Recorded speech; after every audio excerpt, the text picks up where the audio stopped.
पिछले कुछ हफ्तों में राहुल गांधी की जनता में स्वीकार्यता बढ़ी है। वो लगातार लोगों के बीच आ रहे हैं और सड़क से लेकर संसद तक अपने नेता विपक्ष होने की जिम्मेदारी को निभाते दिख रहे हैं। सियासी गलियारों में माना जा रहा है कि ये केंद्र में बीजेपी का आखिरी कार्यकाल है और इसी से जुड़ा एक अहम बयान दिया है तेलंगाना के सीएम रेवंत रेड्डी ने। उन्होंने प्रधानमंत्री पद को लेकर राहुल की उम्मीदवारी पर बड़ा बयान दिया है। तो क्या कुछ कहा है तेलंगाना के सीएम ने और क्या है ये पूरी खबर, जानेंगे इस रिपोर्ट में। 2029 में होने वाले लोकसभा चुनाव में अभी काफी वक्त है, लेकिन सियासी सुगबुगाहट अभी से तेज हो गई है।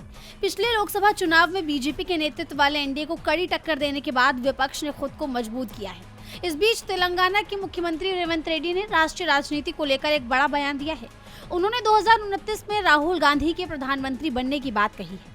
हैदराबाद में आयोजित एक कॉन्क्लेव में हिस्सा लेते हुए मुख्यमंत्री रेवंत रेड्डी ने साफ किया कि अगले आम चुनावों में कांग्रेस नेता राहुल गांधी ही इंडिया ब्लॉक की तरफ से प्रधानमंत्री पद के उम्मीदवार होंगे। साथ ही ये भरोसा भी जताया कि कांग्रेस पार्टी अगले एक दशक तक केंद्र की सत्ता में बनी रहेगी। हालांकि इस दौरान उन्होंने ये भी दावा किया कि राहुल खुद पीएम नहीं बनना चाहते। 2029 में होने वाले लोकसभा चुनाव में प्रधानमंत्री पद के लिए राहुल गांधी की उम्मीदवारी को लेकर रेवंत रेड्डी ने कहा कि राहुल गांधी की कोई व्यक्तिगत महत्वाकांक्षा प्रधानमंत्री बनने की नहीं है, लेकिन हाल में हुई एक बैठक के दौरान मैंने उन्हें इस जिम्मेदारी को स्वीकार करने के लिए राजी किया है। कांग्रेस पार्टी जल्द ही इसका आधिकारिक ऐलान करेगी। इंडिया गठबंधन एक निजी दस्तावेज जारी करेगा जिसके आधार पर वो जनता से जनादेश मांगेगा। इस दौरान उन्होंने ये भी साफ किया कि वो खुद राहुल गांधी को प्रधानमंत्री बनाने के लिए अपनी राष्ट्रीय भूमिका निभाने को तैयार है। रेवंत रेड्डी ने खुद भी सीएम पद पर बने रहने की बात की है।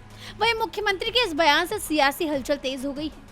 जैसा आप जानते हैं कि 2024 में हुए लोकसभा चुनाव में इंडिया गठबंधन एक मजबूत विकल्प के तौर पर उभरा और इस बीच विपक्ष की मजबूती में भी इजाफा हुआ, खास तौर पर राहुल गांधी की लोकप्रियता में। जिस तरह राहुल गांधी जनता के साथ खड़े दिखाई देते हैं, सरकार की कमियों पर हमलावर नजर आते हैं, उससे जनता उन्हें एक मजबूत विकल्प के तौर पर देख रही है। ऐसे में सीएम रेवंत रेड्डी के इस दावे ने बतौर सहयोगी राहुल गांधी के चेहरे पर मुहर तो लगाई ही है, साथ ही इंडिया गठबंधन की एकजुटता भी दिखा दी, जिससे बीजेपी के खेमे में हलचल तेज हो गई है। डीवी लाइव की रिपोर्ट।